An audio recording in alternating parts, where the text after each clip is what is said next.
దేవుని కనపరుస్తాడో.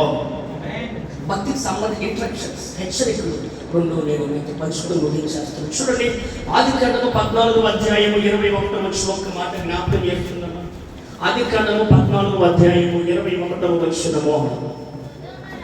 సొదొమ రాజు ఆస్తిని నీవే తీసుకున్నామని అబ్రహాముతో చెప్పగా, అబ్రహాము నేనే అబ్రహామును ధనవంతునిగా చేస్తుందని నీవు చెప్పుకున్నట్లు ఒక నూనె పోగైనను చెప్పుల వారినైనను నీ వాటిలో దేనిని తీసుకున్నానని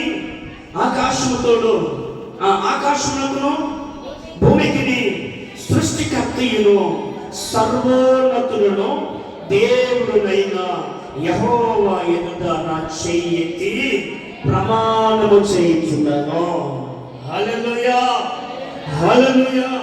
ఈ అబ్రహాము దగ్గర 318 మంది మనుషులని ఎలాంటి వారు అంటే మంచి జ్ఞానవంతులు. ఈ మాట వినాలి నా బిడ్డ.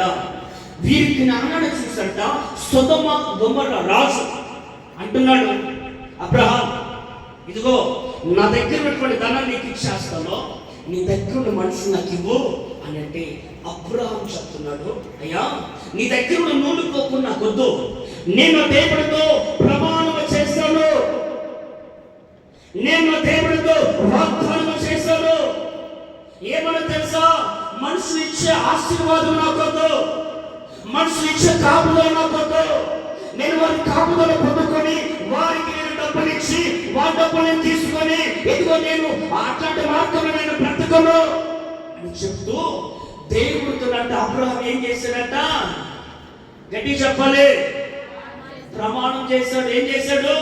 ప్రమాణం చేశాడు. చెప్పాలి, ప్రమాణం చేశాడు. బిడ్డ నీ చేతుల పైకెత్తు ఒకసారి, నీ చేతులు అందరి చేతుల పైకెత్తు ఒకసారి. ఈరోజు నువ్వు చేసిన ప్రమాణాన్ని దేవుడికి జ్ఞాపకం చేస్తున్నాడు. నువ్వు బాప్తిసం తీసుకున్నప్పుడు, రక్షణ పొందినప్పుడు నువ్వు దేవుడి దగ్గరికి వచ్చావు కదా, ఆ ప్రమాణాన్ని దేవుడికి జ్ఞాపకం చేస్తున్నాడు. ఈ సొదొమ రాజు అబ్రహాము దగ్గరికి వచ్చి వారి దగ్గర ఉన్న 318 మంది మనుషులకి ఇచ్చే, అబ్రహాము నేను నీకు ధనాన్ని ఇచ్చేస్తాను అంటే అబ్రహాము లొంగిపోలేదు. ఏం చెప్తున్నా తెలుసా, అయ్యా సర్వశక్తుడకు సృష్టికర్తకు ఎదుగు సర్వశక్తుడు యెహోవాకు నేను నా చేతులతో ప్రమాణం చేశాను, నేను మనుషుల ద్వారా ఏ మెప్పు పొందను. హల్లెలూయా. నాకు ధనం వద్దయ్యా, నాకు ధనం లేకపోయినా నా దేవుడు నాకు తోడుంటే చాలు అని చెప్పి తన నమ్మకత్వాన్ని చాటుకుంటున్నాడు. నా బిడ్డ దేవుడికి జ్ఞాపకం చేస్తున్న మాట ఏంటో తెలుసా, చాలా మంది బతుకు తెరువు కోసం అండి అబద్ధాలు ఆడుతున్నారు. చాలా మంది బ్రతకని కుటుంబాన్ని పోషించుకోవడం కోసము ఇంకో దేవుడిని వెనక్కి నెట్టేస్తున్నారు. ఈ అబ్రహాముకు ఒక రోజులో ఒక ఆఫర్ వచ్చింది. ఏంటి ఆఫరు అని అంటే, రాజు పిలిచి ఇదిగో అబ్రహాం నీ దగ్గర మనుషులు నాకు ఇచ్చేయి, నేను నీకు ఎంత డబ్బులు నాకు ఇస్తాను, ఎన్ని ఆస్తి కాంతాన్ని చేస్తాను, ఎన్ని పశువుల కాంతాన్ని చేస్తాను అని అంటే డబ్బుకు లొంగేవాడు కాదు క్రైస్తవుడు. హల్లెలూయా. ఒకసారంట రామగుండ సురేష్ గారి దగ్గరికి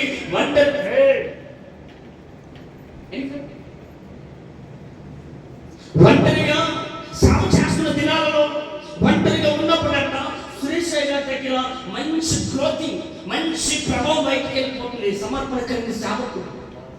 అయితే అతని దగ్గరికి వచ్చేంత గొప్ప గొప్ప దైవజనులు, సురేష్ గారు నీకు ఆఫర్ ఇస్తున్నాము, నీకు ఆఫర్ ఇస్తున్నా, ఏంటి ఆఫరు అని అంటే నీ బోర్డు, నీ చర్చ్ బోర్డు తీసేసి నాకు సంబంధించిన బోర్డు పేరు రాయి, మినిస్ట్రీ పేరు రాయి, ఇదిగో నీకు ఎంత కావాలో అంత ఇస్తాను, నీ దగ్గర శాంపుల్ ఎంతమంది ఉన్నా సరే వారు నాకు ఇచ్చేసాయి, నీకు ఎంత కావాలో అంత ఇచ్చేస్తాను అని అంటే దైవజనుడు చెప్తున్నాడు, నెవర్ కుదరదయ్యా, నా దేవుడు నాకు నన్ను బట్టి, నా భక్తిని బట్టి, నా శ్రమను బట్టి ఇచ్చిన దైవజనుడు నీకు ఇవ్వడు.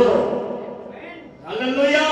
ఈ రోజు నిన్ను అడుగుతున్నాడు, నువ్వు ప్రమాణం చేసి దేవుడి దగ్గర కూర్చున్నావు కదా, నువ్వు ప్రమాణం చేసి యేసే సన్నిధిలో కూర్చున్నావు కదా, డబ్బు వస్తుందని చెప్పేసి మందిరాన్ని విడిచిపోతున్నావు. ఒకప్పుడు నువ్వు అన్న పరిస్థితుల్లో ఉన్నప్పుడు, ఇదిగో నువ్వు అప్పుడు బాధలో ఉన్నప్పుడు ఇదిగో నీకు తిరస్కరించినటువంటి ప్రజల మధ్యలో నువ్వు ఉన్నప్పుడు నీవు తీర్మానం తీసుకున్నావు కదా. నువ్వు పడుకున్న పరుపు మీద నువ్వు కొద్దిగా ప్రాణంతో కొట్టి బిడ్డలాడుతున్నప్పుడు, నువ్వు ప్రాణంతో కొట్టి బిడ్డలాడుతూ ఒక బెడ్ మీద ఇది హాస్పిటల్ మీద ఒక తీర్మానం తీసుకున్నావు కదా, ఆ తీర్మానం విడిచిపెట్టేసావు నా బిడ్డ. దేవుడు నీతో మాట్లాడుతున్నాడు, నీవు నమ్మకత్వాన్ని కనపరచు. ఈ అబ్రహాము ఒంటరి వాడండి, వేల మందికి ఆత్మతండ్రి అయ్యాడు. హల్లెలూయా. కారణం తెలుసా? ఇచ్చిన మాటను నమ్మకంగా నెరవేర్చాడు. హల్లెలూయా. ఎన్నిసార్లు దేవునితో మాట ఇచ్చావు? ఎన్నిసార్లు అయ్యా ప్రమాణం చేశావు? ఎన్నిసార్లు నువ్వు ప్రమాణం చేసి ఏసే మాట తప్పిపోయావు? దేవుడు జ్ఞాపకం చేస్తున్నాడు, నమ్మకంగా ఉందో. హల్లెలూయా. ఈ అబ్రహాం కని ఎంత డబ్బు ఇచ్చిన వద్దయా, నీ దగ్గర నూనె పొక్కుని తీసుకోను, నా దేవుడికి నేను మాట ఇచ్చాను. నా బిడ్డ, నువ్వు భక్తి చేస్తున్నప్పుడు, నువ్వు మందిరానికి వస్తున్నప్పుడు ఏ ప్రమాణం చేస్తావు దేవుడితో, ఆ ప్రమాణం జ్ఞాపకం తెచ్చుకో. ఇక్కడి నుంచి నమ్మకంగా ఉండండి. ఈ రోజులో చాలా క్రైస్తవులకు భద్రత లేదు. ఈ రోజులో క్రైస్తవ బిడ్డలు బైబిల్ పట్టుకొని బయటికి వెళ్తే చాలండి, చాలా మంది బిడ్డలు చంపేస్తున్నారండి. ఛత్తీస్గఢ్ లో, మహారాష్ట్రలో, నార్త్ ఇండియన్స్ లో చాలా మంది బిడ్డలు బైబిల్ పట్టుకొని వెళ్తే చాలండి. బైబిల్ వాళ్ళు ఎక్కడ పెట్టుకుని వెళ్తున్నారో తెలుసా? చొక్కలలో, కవర్స్ లో, లగేజ్ కవర్లు పెట్టుకొని ఎంతో మందిరానికి వెళ్తున్నారండి. అలాంటి కాలం వచ్చింది. ఈరోజు నా బిడ్డ, దేవుడు నిన్ను నీ నమ్మకాన్ని బట్టి దేవుడిని ఆశీర్వదించాలి అని అంటే నీ బతుకు దేవుని కోసము భక్తిని అమ్మేసుకోవద్దు.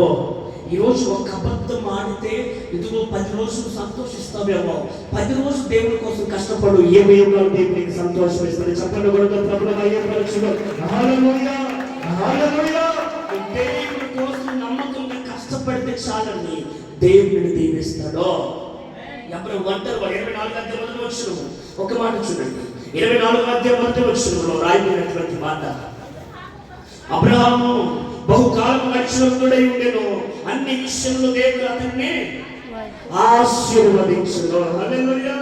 ఎన్ని ఆశీర్వదించబడ్డాడు అబ్రహాము అని అంటే నమ్మకత్వాన్ని కనపరుచుకున్నాడు. ఇదిగో బాధ వచ్చినప్పుడు, అయ్యా నేను మందిరానికి వస్తానయ్యా, అయ్యా నాకు బాధ తొలగించు ప్రభు చెప్పి ఎన్నిసార్లు దేవుడితో తీర్మానం తీసుకున్నా, ప్రమాణం చేయగా. నా బిడ్డ, దేవుడికి జ్ఞాపకం చేస్తున్న మాట ఏంటి అని అంటే నీ ప్రమాదాన్ని కాపాడుకో, నువ్వు నాకు ఇచ్చిన మాట కాపాడుకో, నేను నిన్ను హెచ్చిస్తాను. హల్లెలూయా.